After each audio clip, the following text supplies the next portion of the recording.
జయ శుభకర వినాయక శ్రీకాణి భాగవర సిద్ధి వినాయక. నమస్కారం. ప్రేక్షకులందరికీ శుభోదయం. ఈనాటి శుభయోగం శీర్షికన స్మృతి సారము నిర్ణయ సింధు అనే ప్రామాణిక గ్రంథాలను అనుసరించి తులసి దళాలు బిల్వదళాలు కోసేటప్పుడు ఎలాంటి ముఖ్యమైన నియమాలు పాటించాలో పరిశీలిద్దాం. స్మృతి సారము నిర్ణయ సింధు అనే ప్రామాణిక గ్రంథాల ప్రకారం తులసి దళాలు కోసేటప్పుడు ఒక ప్రత్యేకమైన శ్లోకాన్ని అనుసరించి తులసి దళాలు కొయ్యాలి.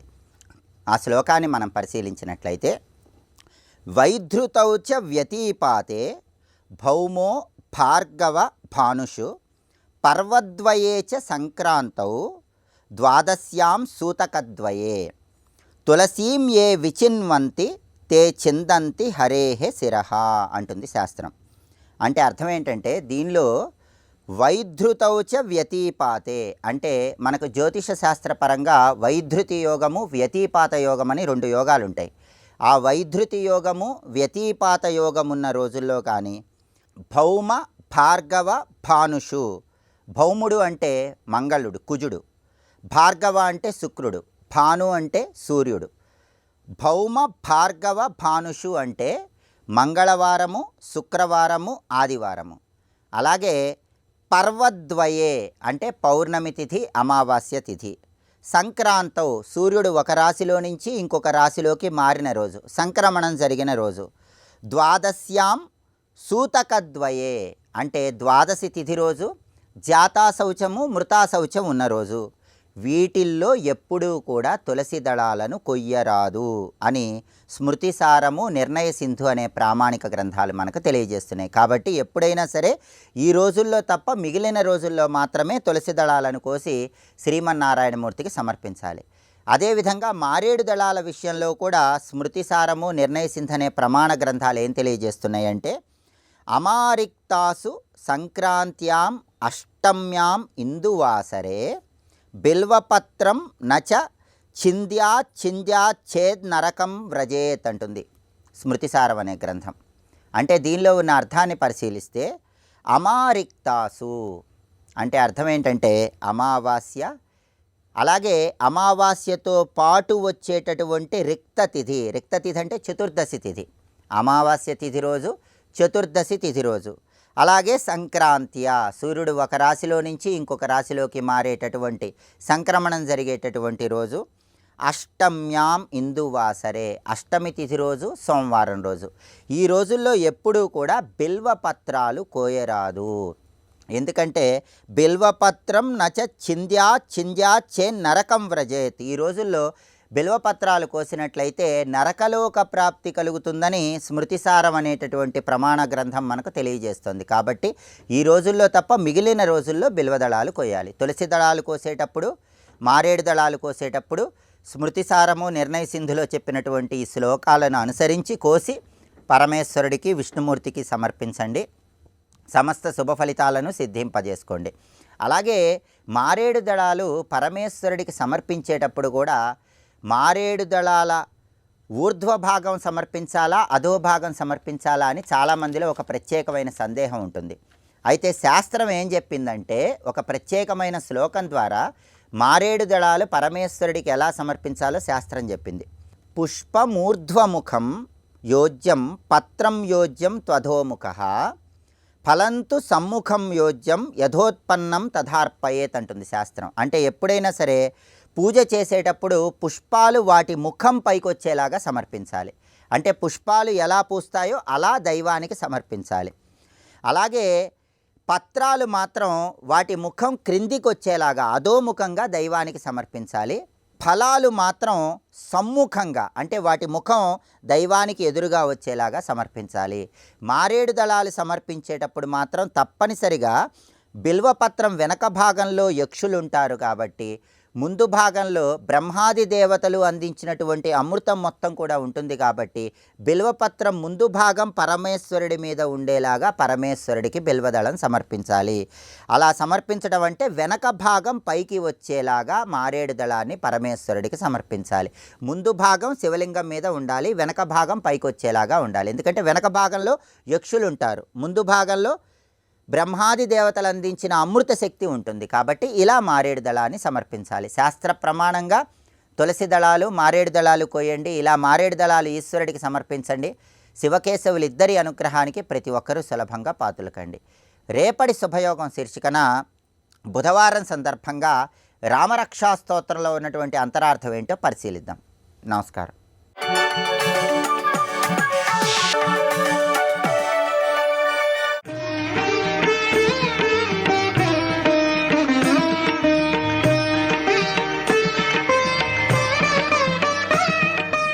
విశ్వకర్మ కుంతల అనే పేరుతో అమ్మవారికి ఒక పల్లకీని ఏర్పాటు చేశాడు. ఎందుకంటే అమ్మవారు ఊరేగాలి. ఇప్పుడు ఆ ఊరేగింపు ఏర్పాటు చేస్తున్నారు. మహారాణి కదా, మహారాణి ఊరేగడానికి శిబిక ఏర్పాటైనది. ఇక ఛత్రము, అమ్మవారికి ఛత్రం పెట్టడానికి బ్రహ్మదేవుడు ఏర్పాటు చేశాడు. ముత్యాల జాలర్లు వేలాడుతున్న శ్వేత ఛత్రము బంగారు దండముతో ఉన్నది ఏర్పాటైనది. విష్ణువు ఒక చక్కని నవరత్న విభూషితమైన కిరీటాన్ని ఏర్పాటు చేసి అమ్మవారికి ప్రదానం చేశాడు. అలాగే మహేశ్వరుడు శ్రీచక్ర పథకాన్ని సమర్పించాడు అమ్మవారికి. ఇలా దేవీ భక్తులందరూ దేవతలు అమ్మవారికి వివిధములైనటువంటి ఆభరణములు మొదలైన సమర్పణ చేసి ఆ రోజు అమ్మవారిని ఊరేగించి ఆరాధించారు ఆ భవ్యమైన క్షేత్రంలో. ఇలా ఏర్పడినది కాంచీ మహాక్షేత్రం, కామాక్షి స్వరూపము, ఆ దివ్యమైన మందిరము. ఇప్పుడు మనం అందరం ఒకప్పుడు చూసినదో లేదా చూడాలనుకుంటున్నదో అది సాక్షాత్ గాయత్రి మండపమని, వేదస్వరూపమని, ప్రణవపీఠంతో ఉన్నదని, వేదాలలో గాయత్రి మంత్రంలో ఓంకారంలో చెప్పబడ్డ శక్తియే కామాక్షి అని మనం నమస్కారం చేసుకుంటూ ఆ పరిపూర్ణమైన వేదాంత ప్రతిపాద్యమైన స్వరూపము కామాక్షి అనే భావనతో ఉపాసన చేయాలనే అర్థం ఇందులో కనబడుతున్నది. చిత్రం ఏంటంటే అమ్మవారి గుడి నుంచి మనం బయటకు వచ్చాక అక్కడ పంచతీర్థమని కనబడుతుంది. ఈ పంచతీర్థానికి దగ్గర మేడపైకి వెళుతూ ఉంటే క్రమంగా విష్ణువు 3 రూపాలు ఉంటాయి. ఆ పైన ఒక విష్ణువు చాలా చిత్రంగా పడుకుని ఉంటాడండి. అది చాలామందికి ఏమిటో తెలియదు. దాని కథను చెప్తున్నాడు ఇక్కడ. ఆ బంధకాసురునికి బిలంలో పెట్టి పాతి పెట్టేటప్పుడు అందులోంచి మల్లుడు అని ఒక రాక్షసుడు పుట్టుకొచ్చాడు. వాడు కూడా మిగిలిపోయాడు. వాడిని సంహరించడం కోసం విష్ణువు యుద్ధం చేశాడు. అప్పుడు వాడికి రక్తబీజుల్లా కొడుతున్న కొద్దీ వాడి నుంచి ఇంకా ఎందరో రాక్షసులు పుట్టుకొస్తున్నారు. వాళ్ళను కొట్టాలంటే ఏం చేయాలని అలా ఆలోచిస్తుంటే శివుడు తన జటాజుటంలో జడ తీసి కింద కొట్టాడు. అందులోంచి ఒక స్త్రీమూర్తి, ఒక పురుషమూర్తి వచ్చారు. భూతశక్తులు అంటారు. ఈ భూతశక్తులు ఏం చేశాయంటే ఆ మల్లుడు నుంచి వస్తున్న రక్త బిందువులన్నీ వీళ్ళు పానం చేయడం మొదలుపెట్టారు. దానితో విష్ణువు సులభంగా సంహరించాడు మల్లుడనే రాక్షసుని. అయితే వాడి రక్తం తాగడం చేత ఈ జడ నుంచి పుట్టుకొచ్చిన ఈ భూతములకు వికారం పుట్టిందిట. వాళ్ళు ఏం చేశారు, వెంటనే విష్ణువు మీద పడ్డారు. వాడు రక్తం తాగారు కదా, ఒళ్ళంతా వాడి బ్లడ్తో పాడైంది వీళ్ళకి. ఆ విష్ణువు మీద పడగానే విష్ణువు వాళ్ళని అనేక రకాలుగా మర్దించాడు. వీళ్ళు కూడా తక్కువ వాళ్ళ విష్ణువుని 4 కొట్టారు. విష్ణువు వాళ్ళని కింద పెడుతున్నాడు. ఒకసారి పెట్టి వాళ్ళ మీద ఉండగానే మళ్ళీ కింద నుంచి వాళ్ళు పైకి వెళ్ళారు. మళ్ళీ అణచాడు. అలా 3 మార్లు అయిన తర్వాత వాళ్ళని పాదాలతో తొక్కి అణచి వాళ్ళ మీద పడుకున్నాడు ఆయన.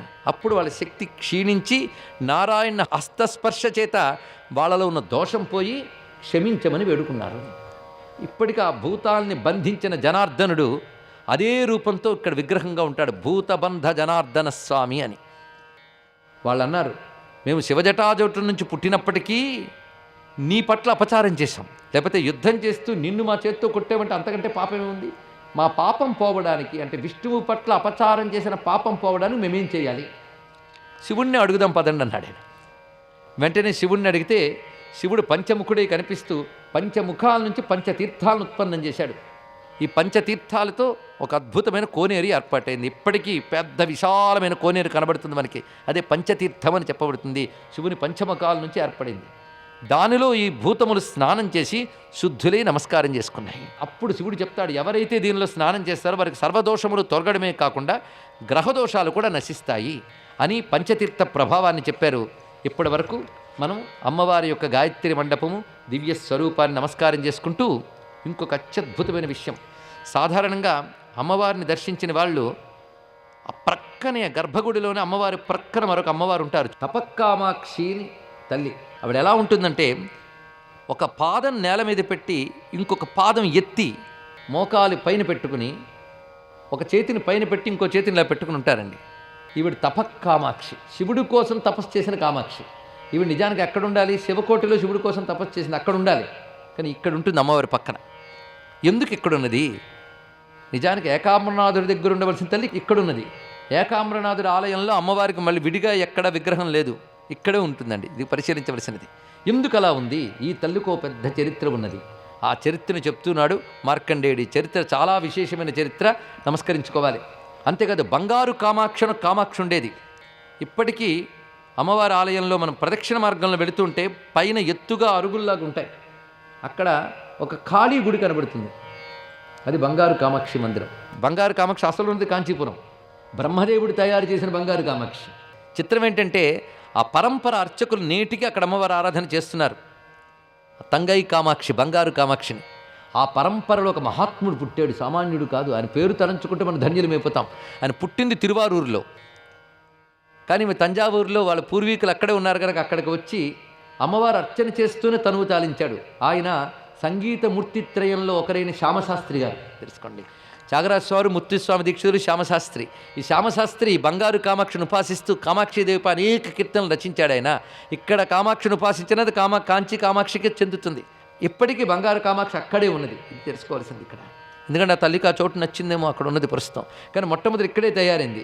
ఈ స్వర్ణ కామాక్షి రావడానికి అంతకుముందు మరొక కామాక్షి అమ్మవారి పక్కన ఉండడానికి తపక్ కామాక్షి ఒక అద్భుతమైన కథ చెప్తున్నారు. మన్మథుడు అమ్మవారి కోసం తపస్సు చేశాడు. చాలా తపస్సు చేస్తే అమ్మవారు ఏం కావాలని అడిగారు. త్రిపుర సుందరి, శివుడి దగ్గర ఓడిపోయాను, ఆయన కంటి మంటల్లో కాలిపోయాను నేను. ఆ శివుణ్ణి నేను ఓడించాలి, ఆ శక్తి నువ్వే ఇవ్వాలన్నాడు. చూసారా, ఆవిడికి తపస్సు చేసి మీ ఆయన్ని ఓడించాలని అడిగాడు మహాత్ముడు. పైగా ఈవిడ ఎవరు అంటే దుర్గాలక్ష్మి సరస్వతులకు కూడా మూలమైన త్రిపుర సుందరి, సామాన్యురాలు కాదు. పైగా ఆవిడ చేతిలో చెరకు విల్లు, పువ్వుల బాణాలు అన్నీ ఉన్నాయి కదా. కనుక వీడి ఆయుధాలు అవే, కానీ వీడి ఆయుధాలు పనిచేయలేదు. అమ్మవారికి ప్రార్థన చేస్తే అమ్మవారు అతడికి అనుగ్రహించి, ఎందుకంటే అమ్మ కంటి చూపు వల్ల తిరిగి బతికాడు వాడు. ఇప్పుడు మళ్ళీ తపస్సు చేసి కోరుకున్నాడు శివుడిని ఓడించాలి అని. అప్పుడు అమ్మవారు తన చెరకు విల్లులోంచి ఒక చెరకు విల్లు తీశారట. అంటే జ్యోతిలోంచి జ్యోతి వెలిగించినట్లు. లేకపోతే అమ్మ చేతి చెరకు విల్లు ఖాళీ అయిపోయింది అనుకుంటారేమో, అందుకు చెప్తున్నాను ఇక్కడ. అందులోంచి ఒక చెరకు విల్లు తీసింది, అందులోంచి పువ్వుల బాణాలు తీసి ఇప్పుడు వెళ్ళినది. ఆవిడిచ్చిన ఆయుధాలు కదా, చక్కగా బయలుదేరాడు కైలాసానికి. ఏమిటి మళ్ళీ వచ్చావు అన్నాడు, నీతో యుద్ధం చేయడానికని. శివుడు ఎర్రగా చూశాడు, ఇదివరకు తగలబడిపోయాడుగా, అలాగే అని. ఏం కాలేదు ఆయన. స్వస్తి.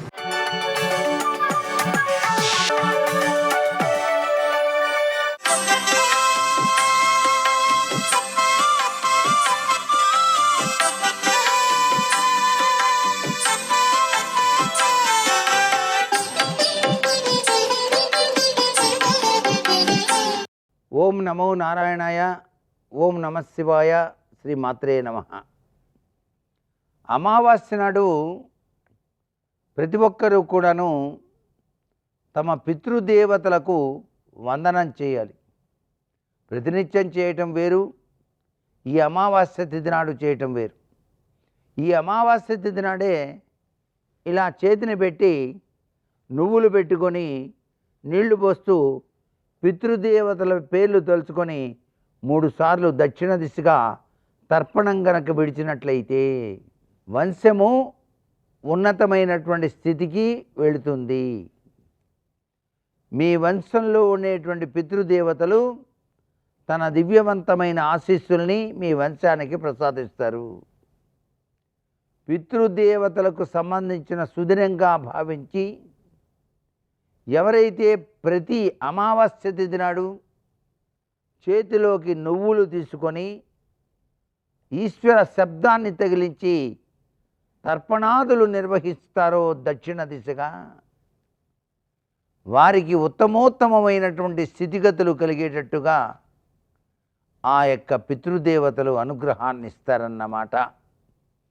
అంతేకాకుండా మంగళవారం కాబట్టి బడబాలన స్తోత్ర పఠనం ఆంజనేయ స్వామి వారిది నిష్ఠగా కనుక పఠించినట్లయితే మిమ్మల్ని పట్టి పీడిస్తున్నటువంటి విపత్కరమైన పరిస్థితులన్నీ కూడా పటాపంచలైపోతాయి. విపత్కర పరిస్థితుల్లో కొట్టుమిట్టాడుతున్న ప్రతి ఒక్కరూ ఆంజనేయ స్వామి వారి యొక్క బడబాలన స్తోత్ర పఠనం కనుక పఠించినట్లయితే తప్పనిసరిగా తత్సంబంధమైనటువంటి అభివృద్ధి కలిగి తీరుతుంది. ఆంజనేయ స్వామి వారి యొక్క దివ్యవంతమైన అనుగ్రహం మీకు కలిగి తీరుతుంది. సర్వే జనా సుఖినో భవంతు.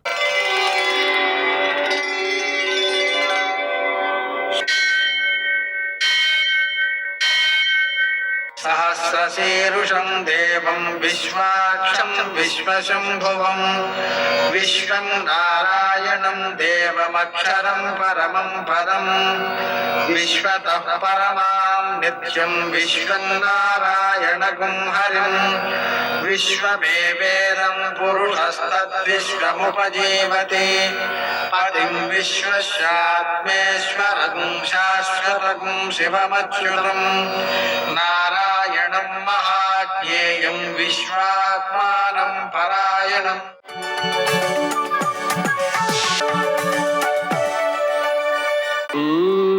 शौर्यमथेन्दुरिन्द्रपदवी सन्मङ्गलं मङ्गलम् మర్కటేశ మహోత్సాహ సర్వశోక వినాశన శత్రువును సంహర మాం రక్ష శ్రియం దాపయమే ప్రభో. నేటి కాలమాన విశిష్టాలను గమనిద్దాం. స్వస్తి శ్రీ చాంద్రమాన పరాభవనామ సంవత్సరం ఉత్తరాయణం గ్రీష్మ ఋతువు నిజజ్యేష్ఠమాసం కృష్ణపక్షం మంగళవారం. సూర్యోదయం 5:53 సూర్యాస్తమయం 6:51 తిథి అమావాస్య మధ్యాహ్నం 3:15 వరకు. నక్షత్రం పునర్వసు రాత్రి 12:11 వరకు. వర్జం మధ్యాహ్నం 1:31 నుంచి 2:56 వరకు. దుర్ముహూర్తం ఉదయం 8:28 నుంచి 9:20 వరకు. మరల రాత్రి 11:16 నుంచి 12 వరకు. అమృతకాలం రాత్రి 10:03 నుంచి 11:28 వరకు. రాహుకాలం మంగళవారం కాబట్టి మధ్యాహ్నం 3 నుంచి 4:30 వరకు. అష్టకవృకు రీత్యా శుభప్రదమైన సమయం ఉదయం 11:40. నేటి విశేషం మంగళవారం అమావాస్య. అమావాస్య పునర్వసు కలిసి వచ్చినందువలన అమావాస్య పునర్వసు యోగం అంటారు దీన్ని. ఈ సమయంలో మనం పితృదేవతలకు ఆరాధన చేయడం ద్వారా 10,000 యుగాలు పితృదేవతలు తృప్తి పడతారు అని చెబుతోంది శాస్త్రం.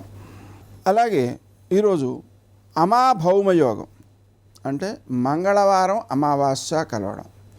దీని ద్వారా జాహ్నవీ స్నానం అంటే గంగా స్నానం కనుక చేసినట్లయితే గోసహస్ర ఫలం అంటే 1000 గోవులను దానం చేసిన ఫలితం వస్తుంది గంగా స్నానం వలన. అలాగే ఈరోజు పద్మక యోగం అని ఇంకోటి ఉంది. దాని ద్వారా స్నానదానాదులు అక్షయ ఫలితాన్ని ఇస్తాయి అని చెప్పారు.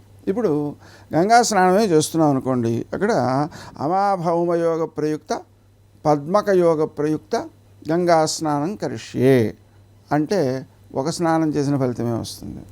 అదే అమావాస్య భౌమయోగ ప్రయుక్త పద్మక యోగ ప్రయుక్త గంగా స్నానం తంత్రేణ కరిష్యే అని కనుక మనం అన్నట్లయితే, సంకల్పం చెప్పినట్లయితే 2 స్నానాలు చేసిన ఫలితము ఒకేసారి వస్తుంది. అంటే ఒకవైపు అక్షయ ఫలితం వస్తుంది, ఒకవైపు 1000 గోవులను దానం చేసిన ఫలితం వస్తుంది. ఇక మంగళవారం కాబట్టి అప్పులు తీర్చడానికి మంచి రోజు, తొందరగా తీరిపోతాయి. అలాగే రుణమోచక అంగారక స్తోత్రం, రుణమోచక నృసింహ స్తోత్రం, రుణమోచక గణేశ స్తోత్రం వాటిని చదువుకోవడం, శ్రీ గణేశుడిచ్చింది అనే మంత్రాన్ని చదువుకోవడం ద్వారా మనకు అప్పులు తొందరగా తీరుతాయి. అలాగనే ఆంజనేయ స్వామికి పూజ చేయడం, అప్పాలు నివేదన చేయడం, అలాగే ప్రదక్షిణాలు చేయడం, హనుమాన్ చాలీసా పారాయణ చేయడం లేదా సుందరకాండ పారాయణ చేయడం మొదలైన కార్యక్రమాల ద్వారా విజయాలు లభిస్తాయి. ఆ విధంగా మనం రోజును సద్వినియోగం చేసుకోవచ్చు. నేటి ఆణిముత్యాలు.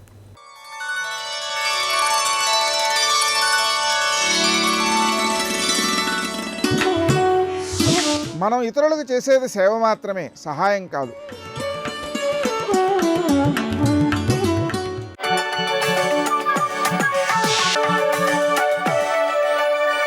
రామదూత హనుమాన్ శ్రీరామదూత హనుమాన్ శ్రీరామదూత హనుమాన్ శ్రీరామదూత హనుమాన్.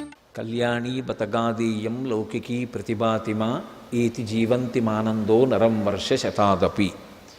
సుందరకాండలో శుభవార్త విన్న తర్వాత సీతమ్మ తల్లి నోటి వెంట వచ్చినటువంటి మాట అది ఆర్షవాక్కు. అందులో ఆ తల్లి జాతికి అంతటికీ కూడా సందేశాత్మకమైనటువంటి విషయాన్ని తెలియచేస్తోంది. ఏ వ్యక్తి అయితే 100 సంవత్సరములు అంటే ఈశ్వరుడు ఇచ్చినటువంటి ఆయుర్దాయాన్ని పరిపూర్ణంగా అనుభవిస్తాడు. శతమానం భవతి అని కదూ, 100 సంవత్సరముల ఆయుర్దాయాన్ని పరిపూర్ణంగా మధ్యలో తనంత తానుగా త్రుంచివేయకుండా అనుభవిస్తాడో అటువంటి వ్యక్తి ఒకవేళ 99 సంవత్సరముల 364 రోజుల 23 గంటల 59 సెకండ్లు 59 నిమిషాలు పోని అశుభవార్తలే వింటూ దుఃఖంతో బ్రతికినా ఆయుర్దాయం పూర్తయిపోయేటటువంటి ఆఖరి నిమిషంలోనైనా శుభవార్త విని తీరుతాడు. ఆ మాట ఆవిడ ఎందుకంటోంది అంటే దాని వెనకాతల వైదికమైనటువంటి సిద్ధాంతం ఒకటి ఉన్నది. ఒక్కొక్క లోకానికి ఈశ్వరుడు ఒక్కొక్క లక్షణాన్ని పెడతాడు. వేదంలో ఆయా లోకములు, ఆ లోకములకు వెళ్ళేటటువంటి జీవుల యొక్క శరీరాల గురించి మాట్లాడతారు. దీన్ని మర్త్యలోకము అంటారు. ఈ మర్త్యలోకానికి ఒక లక్షణం ఉంటుంది.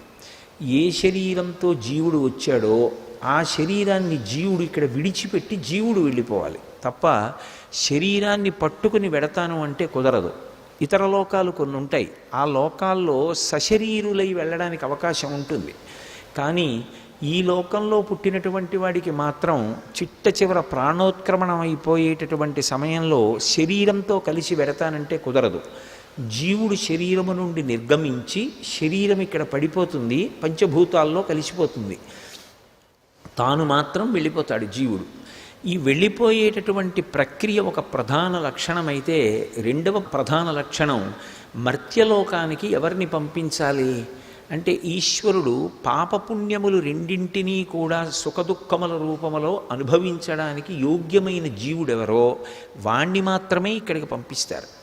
కేవలం పుణ్య ఫలితమే అనుభవించాలనుకోండి, వాళ్ళు ఈ లోకానికి రారు, వాళ్ళు దేవలోకానికి పెడతారు. ఎందుకంటే దేవతలు అందుకే త్రిదశులు అని పేరు, వాళ్ళకి వికారం ఉండదు. ఎప్పుడూ 30 సంవత్సరముల లోపు వయస్సు కలిగినటువంటి శరీరంతో ఉంటారు. అందుకని వాళ్ళు దేవలోకవాసులై ఉంటారు. కేవలం ఎప్పుడూ తమోగుణ రజోగుణంతో ఉండాలి అనుకుంటే వాడికి పాపకర్మతో కూడుకున్నటువంటి జీవనం, ఎప్పుడూ ఇతరులను బాధించాలనేటటువంటి ఆలోచనే ఉండాలనుకున్నవాడు అధోలోకాలకు పెడతాడు. కాదు, పాపము పుణ్యము రెండూ ఉండి రెండింటి ఫలితాన్ని సుఖము దుఃఖము అన్న రూపాల్లో అనుభవించాలి అంటే మర్త్యలోకానికి పంపిస్తారు, ఈ లోకానికి పంపిస్తారు. అందుకే ఈ లోకంలో పూర్తి దుఃఖము ఉండదు, ఎవ్వరికి పూర్తి సుఖము ఉండదు. అన్నీ ఉన్నా కూడా ఎక్కడో ఏదో దుఃఖం వస్తుంది. ఎందుకని అంటే ఎక్కడో గత జన్మలలో చేసుకున్నటువంటి కర్మ దుఃఖ రూపంలో వస్తుంది. సుఖము గత జన్మలలో చేసుకున్నటువంటి పుణ్యం సుఖరూపంలో వస్తుంది. సుఖము దుఃఖము రెండూ అనుభవించవలసి వస్తేనే ఈ శరీరంతో ఉంటాము అనేటటువంటి విషయం ప్రధానంగా అర్థమైందనుకోండి, అసలు దుఃఖం వచ్చిందని బెంగపెట్టుకోవలసిన అవసరం ఉండదు. దాని స్వభావమే అది. మనుష్య శరీరంతో వచ్చిన తర్వాత దుఃఖం కూడా అనుభవించి తీరవలసిందే. దుఃఖం అనుభవంగా పొందకుండా ఉండగలిగిన వాడు ఒక్కడే ఉంటాడు, జ్ఞాని. జ్ఞాని సాక్షి మాత్రంగా చూస్తాడు. అందుకని ఆయన దానికి అతీతుడవుతాడు. కాబట్టి కళ్యాణీ బతగాదేయం లౌకికీ ప్రతిభాతిమా ఏతి జీవంతిమానందో నరం వర్ష శతాదపి. 100 సంవత్సరముల పాటు ఎన్ని కష్టాలు వచ్చినా తట్టుకొని నిలబడగలిగితే, ఆ ఓర్పు చూపించగలిగితే శుభవార్త వినకపోవడం అనేటటువంటిది మాత్రం ఉండదు. శుభవార్త విని తీరుతాడు అని సీతమ్మ స్వామి హనుమ వచ్చి రామచంద్రమూర్తి యొక్క క్షేమవార్త చెప్పి తనని చాలా తొందరలోనే మళ్ళీ రాముడితో కలిసి పట్టాభిషేకం పొందేటటువంటి అవకాశం పొందుతుంది అని ఆమె ఆశ్వాసం పొందేటట్టుగా పలికినటువంటి పలుకులు విన్న తరువాత ప్రతిస్పందించినటువంటి తీరు ఇది. ఎప్పుడైనా కష్టాల్లో ఉన్న వాళ్ళకి గొప్ప ఉపశాంతి కల్పిస్తుంది. ఎందుకని అంటే అది ధర్మ సంబంధమైనటువంటిది. ఏదో ఊహ మీద పర్వాలేదులేండి మీకు బాగుంటుంది తప్పకుండా అన్నమాట కాదు. దానికి భగవంతుడు నిర్దేశించినటువంటి విధానము ప్రాతిపదిక అయి ఉన్నది. అందుకే సీతమ్మ తల్లి చెప్పినటువంటి ఈ శ్లోకానికి సుందరకాండలో ఎనలేని ప్రాధాన్యత ఇస్తారు. సర్వం శ్రీ ఉమామహేశ్వర పరబ్రహ్మార్పణమస్తు. స్వస్తి.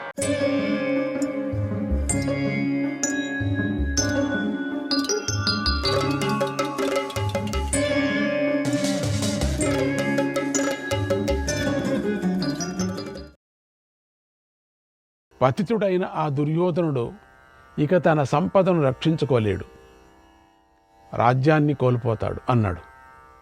అప్పుడు ద్రౌపది ఇలా అంది, ఏవం నూనం వ్యదధాత్ సంవిధాత, ఏవం నూనం వ్యదధాత్ సంవిధాత, స్పర్శావుభౌ పురుషతో వృద్ధ బాలౌ, స్పర్శావుభౌ పురుషతో వృద్ధ బాలౌ, ధర్మంత్వేకం పరమం ప్రాగలోకే సనః శమం దాస్యతి గోప్యమానః. ఓ సూతపుత్ర, విధిరాత ఇలా ఉంది, ఆయన ఇలా రాసిపెట్టిట్టాడు కనుక పెద్దవారికైనా చిన్నవారికైనా సుఖదుఖాలు ఎప్పటికీ తప్పవు. అందరూ సుఖదుఖాలను అనుభవించే తీరవలసిందే. ధర్మం ఒక్కటే లోకంలో గొప్పది, మనం దానిని రక్షించే అది మనకు శాంతిని ప్రసాదిస్తుంది, రక్షిస్తే మనం దాన్ని అని అంటూ, నేను ఎలాంటి పరిస్థితుల్లోనూ ధర్మాన్ని అతిక్రమించను. ఆవిడ కూడా అటువంటిదే. కాబట్టి నువ్వే కౌరవ సభకు వెళ్ళు, నా ఈ మాటను అడుగు, నేనేమి చెయ్యాలో వాళ్లే నిర్ణయించి చెబుతారు, నేను ఆ ప్రకారంగా నేను నడుచుకుంటాను. కౌరవ సభకు నేను వస్తాను. ధర్మాత్మను నీతివంతులైనటువంటి పెద్దలు అక్కడ ఉన్నారు కదా, వాళ్ళు చెప్పింది నేను ఆచరిస్తాను అంది. సూతుడు తిరిగి సభకు వెళ్ళి మళ్ళీ ద్రౌపదీదేవి అన్న మాటలను వినిపించాడు. ఆ మాటలను దుర్యోధనుడు పట్టించుకోలేదు. ద్రౌపది ఇక్కడికి రావలసిందే అని తన మొండి పట్టు పట్టాడు. అప్పుడు సభలోని పెద్దలు ఏమీ అనలేకపోయారు, తలలు వాల్చుకొని కూర్చున్నారు. అప్పుడు ధర్మరాజు దుర్యోధనుడు చేయాలనుకున్న పనిని విని గ్రహించాడు.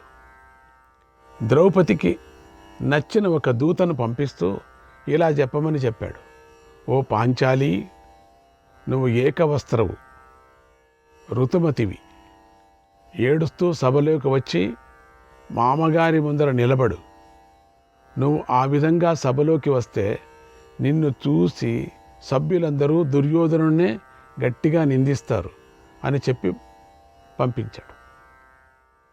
బుద్ధిమంతుడైన ఆ దూత వెంటనే ద్రౌపదీదేవి భవనానికి వెళ్ళి ధర్మరాజు మాటలు ఆమెకి చెప్పాడు. అటు సభలో పాండవులు దీనులై దుఃఖిస్తూ సత్యానికి బద్ధులై ఉన్నారు. వారు దేనిని గమనించటం లేదు. దుర్యోధనుడు వారి దీన వదనాలను చూసి పరమానందపడిపోయాడు, తెగ సంతోషించాడు. అదే కదా కావలసింది. ప్రతికామిని పిలిచి, ఓ ప్రతికామి, ఆ ద్రౌపదిని నువ్వే ఇక్కడకు తీసుకొనిరా, ఆమె ఎదుటే ఆమె అడిగిన ప్రశ్నకు పాండవులు సమాధానం చెప్తారు అని మళ్ళీ ఆజ్ఞాపించాడు.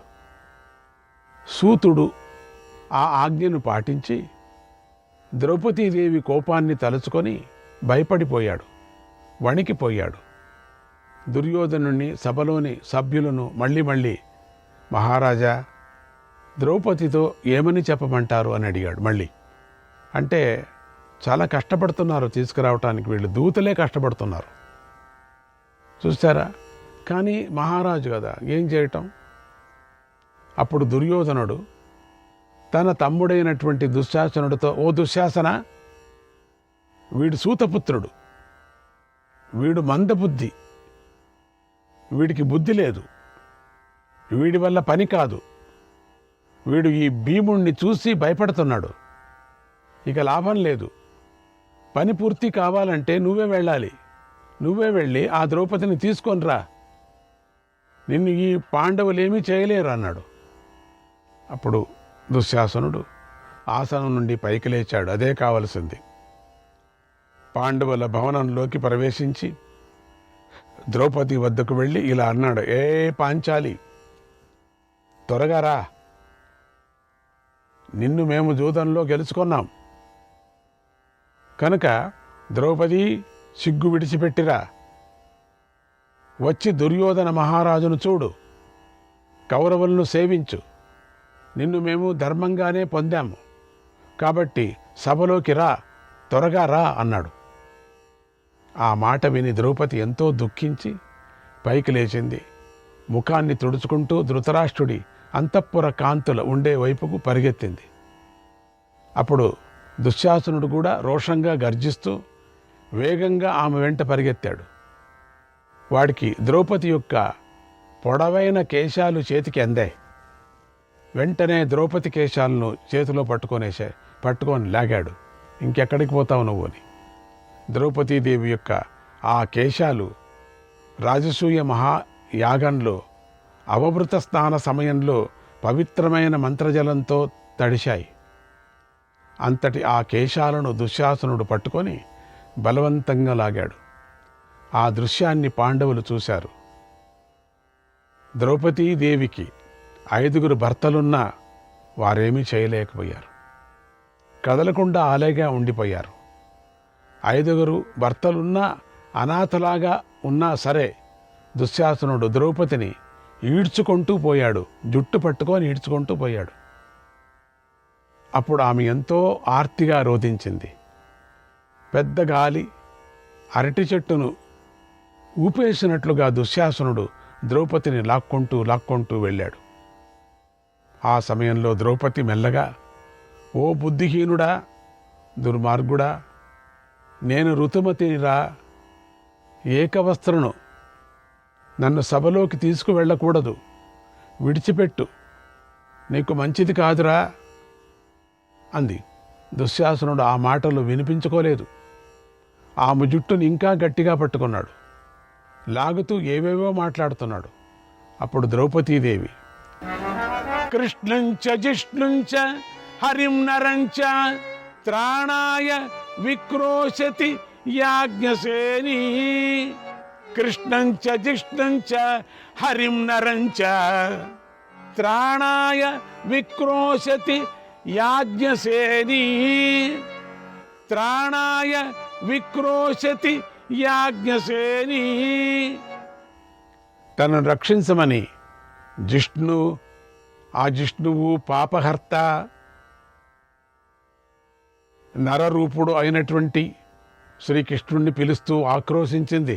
కృష్ణ కృష్ణ అని, ఓ కృష్ణ ఎక్కడున్నావురా, కృష్ణ కృష్ణ అని అరుచుకుంటూ వస్తూ ఉన్నది. కృష్ణ కృష్ణ అని. పాండవులు ఏమీ చేయలేరు, వీళ్ళు దుర్మార్గులైపోయారు. వేరే స్త్రీ కనపడలేదు. అంత పెద్ద సభలో ఈ ఒక్క స్త్రీ మాత్రమే కనపడుతున్నది. అప్పుడు దుశ్శాసనుడు ఇలా అన్నాడు, ఓ ద్రౌపది, నువ్వు పుష్పవతివి కావచ్చు, ఏకవస్త్రువు కావచ్చు, లేదా వివస్త్రువు కావచ్చు. అయితే ఏమిటి, ఇప్పుడు మాత్రం నువ్వు మా దాసివి. మేము నిన్ను జూదంలో గెలిచాము కాబట్టి మా ఇష్ట ప్రకారంగానే నువ్వు నడవాలి, మా మాటే వినాలి, దాసుల మధ్యలోనే నువ్వు ఉండాలి అన్నాడు. అప్పుడు ద్రౌపది దేవి జుట్టు బాగా చెదిరిపోయింది. ఆమె వస్త్రం జారిపోయింది. ఆ తల్లి సిగ్గుతోనూ అసహనంతోనూ అసహించుకుంటూ మండిపోసాగింది. దుశ్శాసనుడు మాత్రం ద్రౌపదీదేవిని ఈడ్చుకుంటూ తీసుకొని వెళుతున్నాడు. అప్పుడు ద్రౌపది మెల్లగా ఇలా అంది, ఓ దుశ్శాసన, ఈ సభలో శాస్త్రవేత్తలున్నారు, కర్మనిష్ఠులున్నారు, ఇంద్రుడితో సమానమైన వారున్నారు, గురువులున్నారు. వారందరి మధ్య నేను ఇలా నిలబడకూడదు. అది వంశానికి కూడా మంచిది కాదు, మీ వంశానికి మంచిది కాదు. మీ వంశమంతా నాశనమవుతుంది. వద్దు, నా మాట విను. ఓ క్రూరుడా, దురాచారుడా, నన్ను లాక్కొని వెళ్ళకు, నన్ను వివస్త్రను చేయకు. యుద్ధంలో ఇంద్రునితో పాటు దేవతలందరూ నీకు సహాయం చేయటానికి నిలిచినా సరే పాండవులు నిన్ను విడిచిపెట్టరురా, ఎప్పటికీ విడిచిపెట్టరు. ధర్మే స్థితో ధర్మసుతో మహాత్మా, ధర్మే స్థితో ధర్మసుతో మహాత్మా ధర్మశ్చ సూక్ష్మో నిపుణోపలక్ష్య ధర్మశ్చ సూక్ష్మో నిపుణోపలక్ష్య వాచాపి భర్తుః పరమాణుమాత్ర వాచాపి భర్తుః పరమాణుమాత్ర మిచ్ఛామి దోషం న గుణాన్ నిసృజ్య మిచ్ఛామి దోషం న గుణాన్ నిసృజ్య. ధర్మరాజు మహాత్ముడు, ధర్మమందే నిలిచి ఉంటాడు. ధర్మం సూక్ష్మమైంది. సూక్ష్మబుద్ధి గలవారే ధర్మాన్ని గ్రహిస్తారు.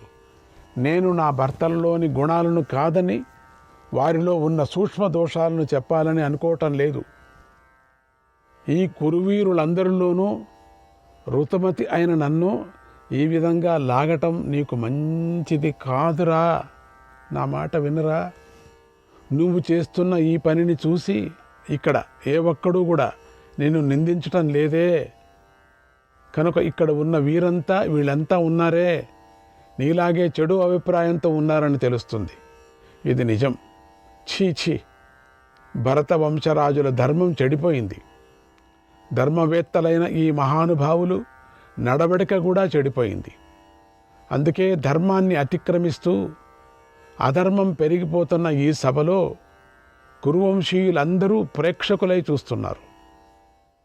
పెద్దలైనటువంటి ద్రోణుడికి, భీష్ముడికి, విదురుడికి, మహాత్ముడైన ధృతరాష్ట్ర మహారాజుకు కూడా దీనిని ఆపే శక్తి లేకుండా పోయింది. ఈ అధర్మాన్ని, ఈ అన్యాయాన్ని, ఈ అక్రమాన్ని చేస్తున్న ఈ దుర్యోధనుడి ప్రవర్తనను కురువృద్ధులెవరూ పట్టించుకోవటం లేదు. ఈ దుర్యోధనుడు చేస్తున్నటువంటి ఈ అకృత్యాన్ని గమనించటం లేదు. నా ఈ ప్రశ్నకు సభ్యులందరూ సమాధానం చెప్పండి. ఓ రాజులారా, నన్ను ఈ కౌరవులు ధర్మబద్ధంగా గెలుచుకున్నారా లేదా అని దీనంగా మాట్లాడింది. కోపంగా ఉన్న తన భర్తల వంక ఒకపారి చూసింది. ఆ చూపులతో పాండవుల కోపం మరీ పెరిగిపోయింది. ద్రౌపదీదేవి చూసిన చూపుకు పాండవులకు చెప్పలేనంత బాధ కలిగింది.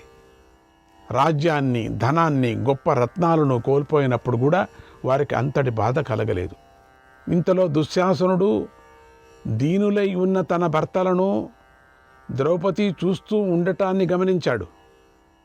వేగంగా ద్రౌపదిని లాగి దాసి అని పెద్దగా నవ్వుతూ నిండు సభలో అరిచాడు. ఇక ఆ సమయంలో ద్రౌపది అచేతనంగా అయిపోయింది. ఇంకేం చేయలేకపోయింది. ఏమీ చేయలేని నిస్సహాయకురాలుగా అయిపోయింది. శక్తిహీనురాలైపోయింది.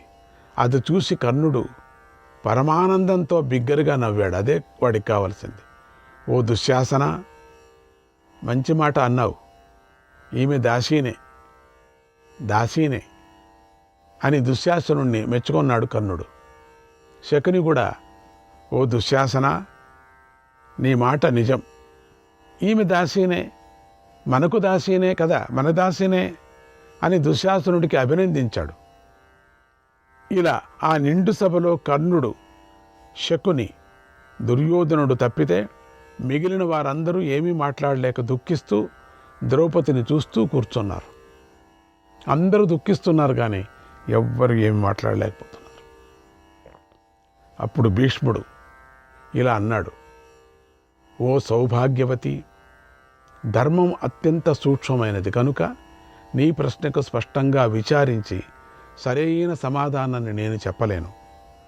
తనది కాని దానిని పందెంలో ఎవడూ పెట్టలేడు. హక్కు లేదు. స్త్రీ ఎప్పుడు భర్త తోటిదే, భర్తకు సంబంధించినదై ఉంది. ఇవన్నీ ఆలోచించకుండా నేనేమీ చెప్పలేను. ధర్మరాజు ఈ భూమినైనా వదులుకుంటాడు కానీ ధర్మాన్ని మాత్రం విడిచిపెట్టడు ఆయన ధర్మరాజ. అటువంటి ఈ ధర్మరాజే నేను ఓడిపోయాను అని ఒప్పుకున్నాడు. కనుక నీ ప్రశ్నను గురించి నేను విచారించి చెప్పలేను.